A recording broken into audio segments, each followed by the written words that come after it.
Yes, så situationen er den, at I har lavet det her forsøg, hvor I har undersøgt anden partialtones frekvens, altså det er den partialtone, som har to bue. Dens frekvens som funktion af det lod, som I hænger på her til at skabe snorspænding. Så den uafhængige variabel i det her forsøg, det var massen af loddet, og den afhængige, det bliver så frekvensen af anden partialtone.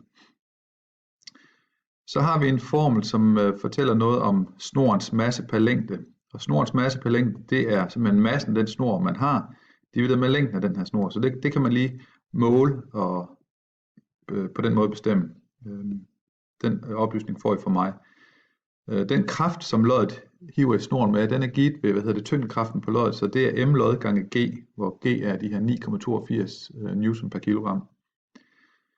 Så har vi en formel, som vi ikke har bevist, og det beviser vi heller ikke på nuværende tidspunkt, men formlen for den hastighed, som bølgen den udbreder sig med på snoren, den er simpelthen givet ved formlen, ved kvadratroden af f divideret med ml, hvor f det er den her størrelse, og ml det er den størrelse, vi har herovre. Og så har vi endnu en formel, som vi også har kigget på sidst, altså vi kender frekvensbetingelsen her for den resonante bølge her, lambda n, hvor L er lige med et helt gange et halvt antal bølgelængder. Så hvis vi isolerer lambda n i den her formel, så får vi, at lambda n er lige med 2 over n gange L, og det skal vi bruge til at beregne bølgelængden af den anden partialtone. Man kan sige, at det er lidt banalt, når n er 2, så vil bølgelængden være det samme som længden. Men som sagt ser vi på anden partialtone og undersøger sammenhængen mellem dennes frekvens f2 og loddets masse m-lod. Så vi ved, at bølgens udbredelseshastighed, det er lambda n gange fn, som det må specielt gælde for n lige 2, som vi kigger på. Så v det må også kunne skrives som lambda 2 gange f2. Og hvis jeg isolerer f2 i denne her ligning ved hjælp af WordMat, så får jeg, at f2, min afhængige variabel, den er lige med v divideret med lambda 2. Så vil jeg bruge det udtryk, jeg havde for bølgens hastighed, nemlig kvadratroden af f over ml, og det vil jeg indsætte. Så det gør jeg her. Jeg indsætter her, og så skriver jeg f her som m lod gange g, og så flytter jeg lidt rundt på mine kvadratrødder ved at bruge potensregnereglerne. Så det der kvadratrod m lod gange g, det splitter jeg op i kvadratrod m lod gange kvadratrod g, og så beholder jeg det der ml ind under brøkstregen der, og lambda 2 gør jeg heller ikke noget ved. Så nu har jeg fået det omskrevet, og det begynder straks at blive meget tydeligere, nemlig at den afhængige variabel f2, som er markeret med rødt her, den er lige med kvadratroden af g over ml, og divideret med lambda 2, og så gange med kvadratroden af m lod, som er markeret med blåt. Så rød her er den afhængige variabel, blå er den uafhængige. Og det betyder, at jeg er i stand til at teste mine data op mod en teori, som jeg nu har udledt her. Så jeg forventer faktisk, at mine data de opfører sig som en kvadratrodsfunktion. Og lad os prøve at gå over i Excel og se, hvordan det ser ud. Jeg kan bare kopiere en formel over fra Word, og så kopiere den ind i Excel. Det har jeg gjort her. Så dukker den op hernede som et billede, men det er meget rart at have den med. Så det jeg har herovre, det er data fra en af eleverne fra jeres klasse. Der er blevet målt massen af lodderne her, og så er der blevet målt de tilhørende frekvenser her. Og jeg har tilladt mig at omregne loddernes masse til SI-enheder, nemlig kilogram. Og så har jeg har lavet den her graf her, og den graf jeg har her, det er den som har massen af lodderne i kilogram ud af x-aksen, og så har den frekvensen op i y-aksen.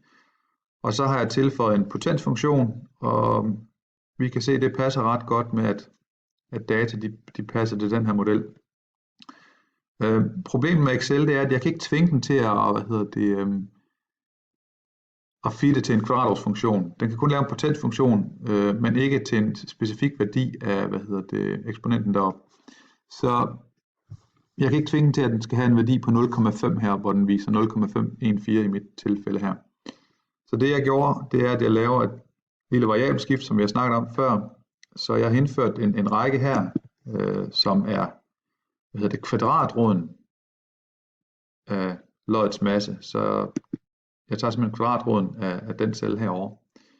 Og den har jeg så tegnet hernede. Og der kan vi se, det bliver en fin ret linje, og jeg bør lige ændre, tendenslinjen. Jeg formaterer den lige. Og så skal det så være en lineær. Og vi kan se, at det passer ret godt med en lineær funktion. Så det var det her, man ville gøre i gamle dage, hvis man ikke havde bedre værktøjer end Excel. Men vi skal lige prøve at gå over i Logger Pro også, så jeg kopierer min masse her, den markerer jeg, Ctrl+C, og så går jeg over i Logger Pro og paster den ind her. Og det samme gør jeg med mine frekvenser her. Markerer det. Sådan der, og så går jeg og kopierer det ind og sætter det ind her. Og så tegner den punkterne her, og vi kan se, at det ligner sådan set en kvadratårsfunktion umiddelbart. Hvis I har data samlet her omkring, så kan I få det til at se ud som på mit.